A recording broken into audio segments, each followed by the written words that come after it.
안녕하세요. 저는 학부대학 자율전공학부 2호학번으로 입학하게 된 정지수라고 합니다.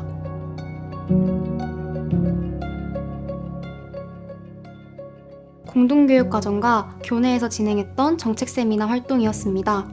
저는 여건이 허락하는 한 공동교육을 이수하려고 했습니다. 공동교육을 통해서는 학교에서는 접할 수 없었던 제가 진짜 궁금한 분야에 대해서 공부할 수 있다는 장점이 있는 것 같아요. 제가 들었던 공동교육 과정 중에서도 국제정치 과목이 가장 기억에 남는데요. 해당 과목에서는 학생들이 각 나라를 대표해서 모의 유엔을 열게 되었어요. 저는 영국을 대표해서 유엔에 참여하게 되었고, 해당 주제는 제가 상정했던 난민 수용과 관련된 이슈였어요. 난민들의 현황과 현실에 대해서 알게 되었을 뿐만 아니라 영국이라는 나라만이 가질 수 있는 특수한 입장을 여러 측면에서 고려해보고 다른 나라들과 조율하고 결국에는 발제문을 이끌어냈던 그 과정 속에서 많은 것들을 배울 수 있었어요. 국제정치 과목을 통해서는 단순히 국제 이슈에 대해서 많이 알게 된 것뿐만 아니라 지구촌 공동체로서의 연대의식도 가지게 되었고, 다양한 방면의 국제 이슈를 접하면서 저의 시야 또한 굉장히 넓어질 수 있었던 것 같아요. 또 정책 세미나 활동은 제 고등학교 생활 전반이 녹아있는 활동인데요. 고등학교 1학년 때에는 처음으로 지역 소멸에 대해 알게 되었고 신박성을 느끼게 되었어요. 고등학교 2학년 때에는 지역 소멸을 막은 성공적인 브랜딩 사례를 찾아보고 답사도 가면서 그 결과를 전교생 앞에서 발표하는 세미나도 진행하였습니다. 고등학교 3학년 동아리 시간에는 전문가분과 함께 커뮤니티 비즈니스와 관련된 글을 작성해 보았고, 글을 작성한 이후에는 직접 선생님, 친구들, 전문가분과 함께 커뮤니티 비즈니스를 실천해 보았습니다. 여러 토론과 그다음에 아이디어를 공유하면서 커뮤니티 비즈니스를 실행해 보았고, 결국에는 제안 PPT도 만들고 작은 사업도 진행을 하면서 정말 많은 성취를 할 수 있었다고 생각을 해요. 고등학교 1학년 때 지역 소멸과 관련된 탐구로부터 시작해서 고등학교 3학년 때에는 제가 실천적으로 기여할 수 있는 바를 이룬 그 모든 과정 속에서 많은 것들을 배울 수 있었고, 그 3년간의 작은 탐구 끝에 저는 실천, 그 다음에 탐구의 힘, 공부의 힘, 그 다음에 실천의 값어치에 대해서 배울 수 있었던 것 같아요.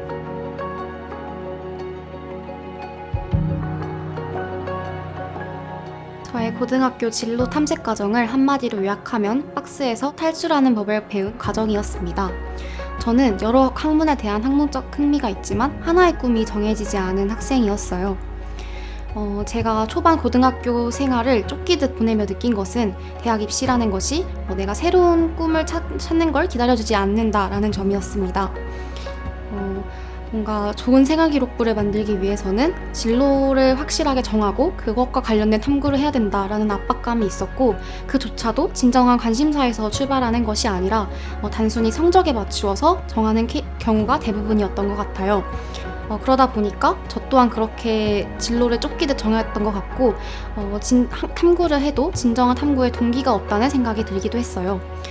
그러던 중 타일러의 한 강연에서 우리 사회에는 박스가 존재한다 라는 말을 듣게 되었어요. 예를 들면 한 아이의 꿈은 그저 푸른 하늘을 나는 비행기였을 뿐인데, 그걸 들은 우리 사회는 비행기 기장이라고 치부해버리고 말죠.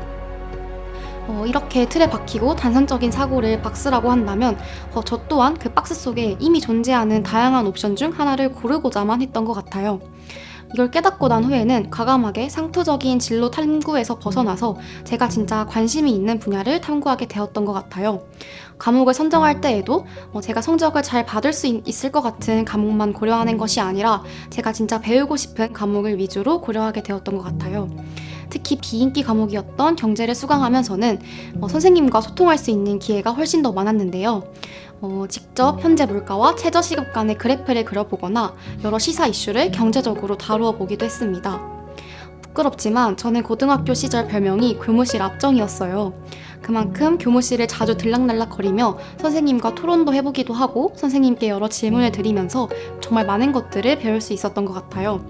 또 이전부터 관심이 있었던 난민 이슈와 지역 소멸과 관련된 탐구를 하면서 이전처럼 단편적인 탐구에서 끝나는 게 아니라 직접 전시도 가보고 또 나중에는 작은 사업도 진행해보면서 정말 내가 수동적인 학습자에 머물기보다는 능동적으로 학습을 하고 있다는 생각이 들었던 것 같아요. 그 이후로는 내가 가는 길이 비록 느릴 수는 있어도 결국 나에게 맞는 길을 찾을 수 있겠구나 라는 확신이 들었던 것 같습니다.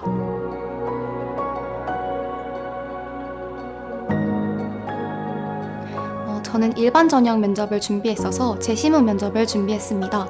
저도 추석 전까지는 면접 문항에 대해서 접한 게 없었기 때문에 많이 긴장도 되었고 대학에서 원하는 답변의 방향이 무엇인지 감도 잡히지 않았던 것 같아요.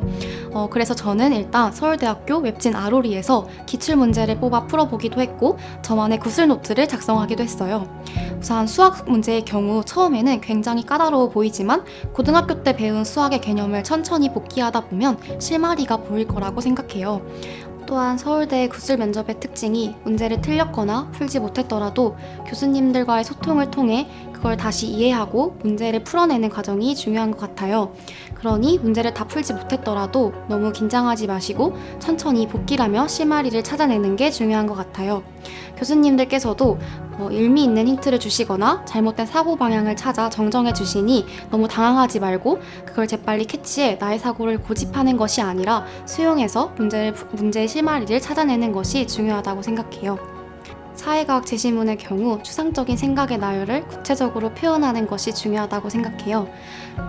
그래서 저는 직접 연습할 때에는 촉박하게 제시문을 읽고 그 답변의 키워드를 중심으로 적는 연습을 했습니다. 그리고 카메라로 직접 영상을 찍고 말하면서 자체적인 피드백을 거쳤던 것 같아요. 말의 속도와 빠르기는 어떤지, 너무 종이만 보고 있진 않은지, 그다음에 비언어적인 표현이나 지시어를 너무 많이 사용하고 있진 않은지 등의 피드백을 거쳤습니다. 제가 생각하기에 저의 경우 제시문을 비판적으로 읽지 못하고 때로는 제시문을 제가 원하는 방향으로 오독하고 또 상대방의 눈을 잘 쳐다보지 못한다는 단점이 있었어요. 이걸 중심으로 하여서 차분하고 꼼꼼하게 제시문을 비판적으로 읽고 모든 답변을 구체적으로 할 수 있도록 연습했던 것 같아요. 그리고 또 답변을 최대한 깔끔하게 키워드 중심으로 정리를 해서 저의 눈이 면접관의 눈에 더 많이 머무를 수 있도록 노력하였던 것 같습니다. 마지막으로 면접은 무조건 자신감인 것 같아요. 저는 제가 할 수 있는 모든 걸 다 보여주자는 마음가짐으로 최대한 또박또박 하고 싶은 말을 다 하고 온 것 같아요. 면접 순서도 거의 맨 뒷순서였기 때문에 오랜 시간 또박또박 그다음에 자신감 있게 하고 오자고 마인드 컨트롤을 했던 탓에 실제 면접에서는 하나도 긴장되지 않았고 두 교수님의 눈을 번갈아 쳐다보면서 면접을 했던 것 같습니다. 여러분께서도 자신감을 가지고 답변을 하시다 보면은 그 과정에서 답이 보일 수도 있으니 너무 긴장하지 마시고 임하셨으면 좋겠어요.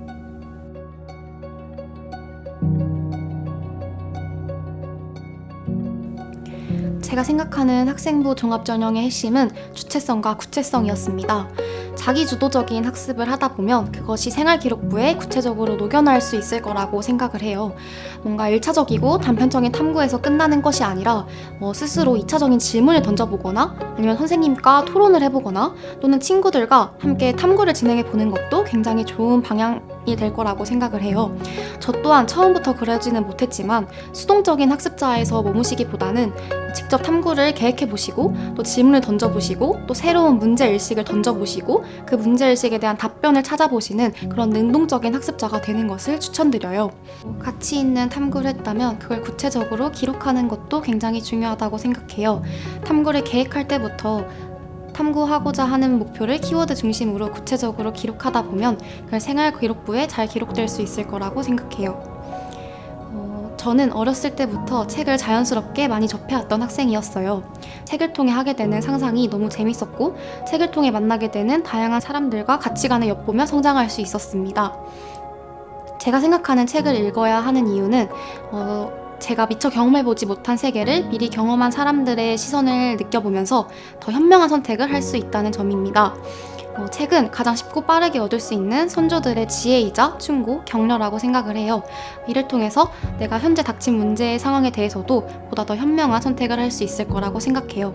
그리고 또 무엇보다도 책을 통해서는 철학감을 얻을 수 있어요.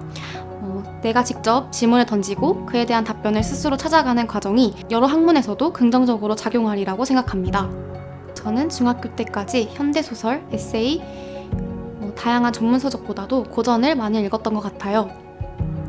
고전을 통해서는 여러 가지 궁금증도 들고 질문도 많이 던질 수 있었던 것 같아요. 그리고 또 현대에서도 생각해볼 만한 여러 시사점들도 등장하기 때문에 고전이 굉장히 도움이 많이 되었던 것 같아요. 현대 사회를 살아감에 있어서 여러 분야에서의 통찰력은 필수라고 생각하는데 저는 고전을 통해서 그런 통찰력을 많이 기를 수 있었던 것 같습니다.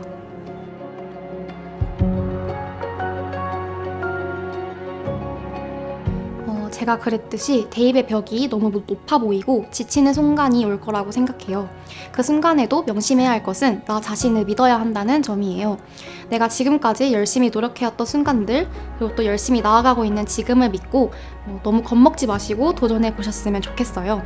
포기하지 않고 최선을 다해 도전하다 보면 서울대학교는 그 노력을 인정해 줄 것입니다.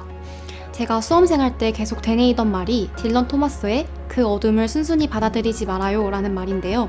제가 질에 겁을 먹을 때마다 또 지칠 때마다 이 말을 되뇌이면서 다시금 노력을 하게 되었던 것 같습니다. 여러분도 너무 힘드시겠지만 이 순간 열심히 노력하시다 보면 누구보다 빛나는 대학생활을 하실 수 있을 거라 믿어요. 서울대학교는 정말 공평하지만 한편으로는 기교가 통하지 않는 냉정한 학교이기도 합니다. 결코 여러분의 단편적인 모습만 보고 평가하지 않으니 너무 겁먹으실 필요도 없지만 또 너무 방심하지도 않으셨으면 좋겠어요. 내가 한 만큼 성취한다는 마음가짐으로 겸손히 최선을 다하다 보면은 서울대학교가 가까워지리라고 생각합니다. 서울대학교 26학번이 될 여러분을 미리 환영하고 조금만 더 힘내보셨으면 좋겠습니다.